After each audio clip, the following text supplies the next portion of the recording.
Oke, sekarang kita akan bertualang bersama sebuah alur cerita film seru berjudul The Warrior from the Sky. Film ini mengisahkan seorang pendekar langit penunggang naga es yang mengalami reinkarnasi ke bumi hingga dituduh sebagai penjahat. Namun sebuah busur panah surgawi akhirnya membongkar siapa dewa perang surgawi yang sesungguhnya. So, gimana kelanjutannya? Tanpa berlama-lama langsung aja kita mulai. Film dimulai dengan perang surgawi di langit antara para dewa dan iblis dari 6 alam. Perang tersebut menyebabkan ribuan korban berjatuhan yang berujung dengan mundurnya para dewa dan iblis untuk menyelamatkan diri masing-masing. Nah, setelah perang berakhir, para ketua spiritual tertinggi dari golongan dewa bersatu untuk mengumpulkan roh para pendekar langit yang telah gugur untuk disatukan menjadi seorang dewa perang terkuat yang jika tiba saatnya nanti akan kembali melawan serangan para iblis. Dan singkat cerita, ribuan tahun telah berlalu. Seorang petapa langit yang sakti terlihat sedang menunggu sesuatu dan akhirnya setelah sekian lama, tiba-tiba muncullah tanda-tanda alam luar biasa lalu bangkit seorang pemuda bernama Chen Chen dengan aura keemasan yang berkilau. Nah, terjadilah komunikasi antara keduanya, namun rupanya hal itu tak berjalan mulus hingga terjadilah pertarungan antara keduanya.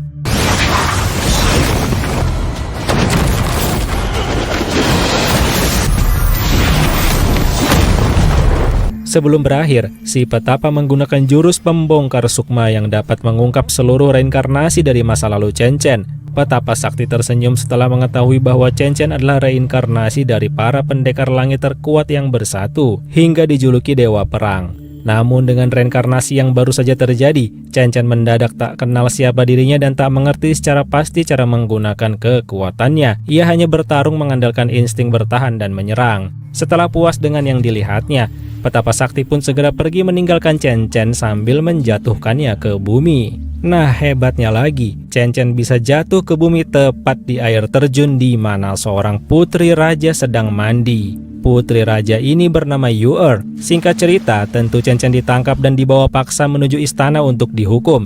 Sebenarnya, Yu'er ini baru saja selesai menjalankan misi untuk menemukan busur panah surgawi yang sangat kuat dirumorkan dapat menyembuhkan berbagai penyakit hanya dengan menyentuhnya. Karena sang raja alias ayahnya sedang sakit, maka Yu'er pun berusaha mencari benda surgawi tersebut yang saat ini telah ia temukan dan akan dibawa menuju istana. Tapi rencananya tak berjalan mulus karena tiba-tiba segerombolan begal ninja datang menghadang untuk mencuri benda surgawi yang telah disimpan rapi dalam sebuah kotak.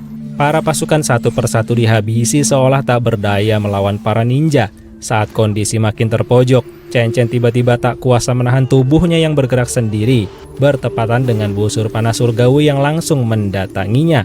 Auranya saja mampu mementalkan para musuh. Lalu Chen Chen segera menembakkan panah sihir ke arah pimpinan begal. Pada akhirnya para begal mundur daripada harus mati di tempat. Namun Chen Chen setelah itu seketika pingsan akibat belum mampu mengendalikan kekuatan besar dalam dirinya. Dalam keadaan pingsan, Chen Chen dibawa ke dalam istana. Saat itu Yu'er sedang fokus gembira karena mendapat kabar dari ketua departemen spiritual yang bernama Rosui bahwa sang raja terlihat mulai membaik saat diperlihatkan busur surgawi. Nah, saat sedang tidak diawasi, hal itu dimanfaatkan oleh Chen Chen untuk kabur meloloskan diri, lalu menyamar menjadi salah satu penjaga istana. Beberapa saat kemudian, Chen Chen secara insting masuk ke ruang utama kekaisaran di mana busur surgawi disimpan. Chen Chen pun merasa bagai magnet. Auranya selalu saling tarik-menarik dengan busur surgawi. Tapi tak lama kemudian, datanglah sang raja dan Yu'er beserta para pengawalnya. Chen Chen berusaha bersembunyi namun akhirnya tertangkap basah. Karena saat raja memegang benda surgawi tersebut, ternyata busur surgawi menjadi tak terkendali mendatangi Chen Chen. Awalnya Yu'er ingin menghukumnya, tapi sang raja melarang dan menitipkannya pada Rosui untuk diteliti lebih lanjut kekuatan spiritualnya. Chen Chen pingsan setelahnya lalu mengigau tentang perang surgawi yang terjadi ribuan tahun lalu. Ketika terbangun, ia telah berada di ruang kerja Rosui. Di situ Chen Chen bertanya semua hal yang membingungkannya. Lalu Rosui yang dipercaya raja sebagai ketua departemen spiritual menjelaskan bahwa ada kemungkinan Chen Chen adalah reinkarnasi dari para pendekar langit yang terlibat dalam perang surgawi. Di situ Chen Chen mulai mengingat sedikit demi sedikit tapi juga sekaligus sedih karena hanya dirinya yang bereinkarnasi. Di sisi lain, Yu'er sedang bercengkrama dengan ayahnya dengan santai, namun tiba-tiba serangan para ninja kembali datang untuk merebut busur surgawi. Seluruh pegawai terbantai hingga Yu'er pun turun tangan. Di tengah pertarungan, datanglah bantuan dari seorang menteri yang dengan mudah menghabisi para ninja tersebut lalu memberi salam pada raja sekaligus menanyakan keberadaan Chen Chen. Karena dirinya sangat penasaran dengan orang yang mampu mengendalikan busur surgawi. Akhirnya, Rosui pun dipanggil ke ruangan menteri, lalu diberitahu bahwa Chen Chen pastilah pernah terlibat dengan perang surgawi karena ia dapat menarik benda pusaka tersebut. Rosui pun menjelaskan bahwa raja memberinya amanat untuk menjaga Chen Chen agar diteliti kekuatan spiritualnya.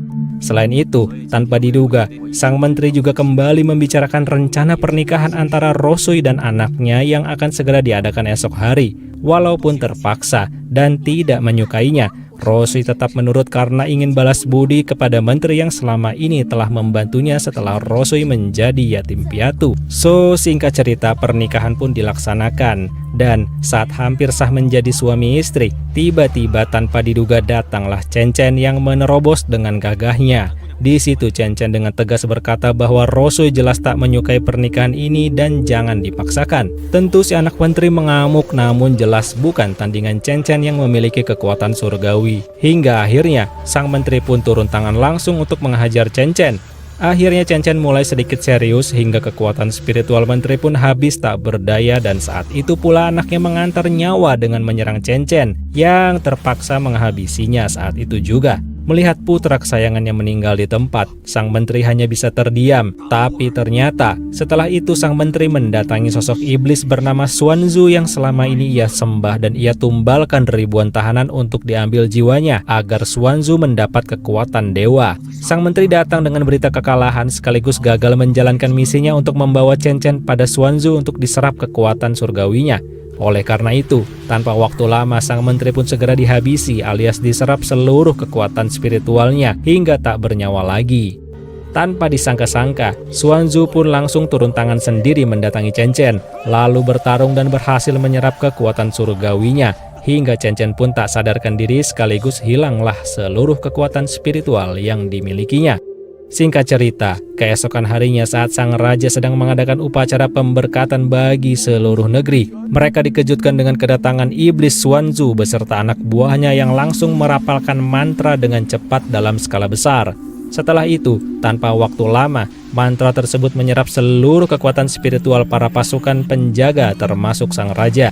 Yuer berusaha bertahan dan menyerang, tapi apa daya kekuatannya kalah telak hingga datanglah Chen Chen yang tetap berusaha melawan walaupun kekuatan spiritualnya tidak ada. Bantuan dari Rosui pun diberikan tapi tetap tak cukup untuk mengalahkan sang iblis yang telah memperoleh kekuatan surgawi. Chen Chen pun pingsan, dan saat hampir dihabisi, entah dari mana datanglah seorang pendekar dari klan Naga Es yang sejak lama mencari Chen Chen karena mereka bersahabat sejak perang surgawi. Pendekar Naga Es ini segera menyerang Dewa Iblis, namun saat adu kekuatan tetap masih belum cukup, hingga akhirnya ia berubah menjadi Naga Es raksasa dan menyerang Dewa Iblis. Saking saktinya, bahkan sekelas Naga Es pun masih belum cukup untuk mengalahkan sang Dewa Iblis. Tapi tiba-tiba terjadilah hal yang mengejutkan. Aura keemasan alias kekuatan spiritual surgawi seolah kembali pada Chen Chen. Ya, ternyata busur surgawi memberi kekuatannya pada Chen Chen sekaligus mendatanginya. Chen Chen pun langsung tersadar seolah dikendalikan oleh busur surgawi. Berulang kali panah sihir pun diluncurkan ke arah Dewa Iblis.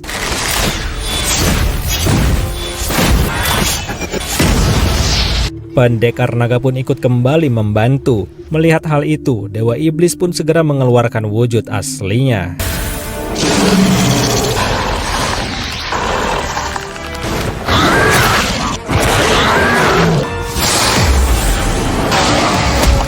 Hingga akhirnya Chen Chen mengeluarkan jurus pamungkasnya berupa panah pemanggil petir yang seketika membuat ular iblis raksasa terbakar dan kalah telak. Setelah pertarungan berakhir, rupanya sang raja pun kembali sadarkan diri seolah kembali segar bugar. Dan singkat cerita, keesokan harinya kerajaan telah kembali damai sentosa.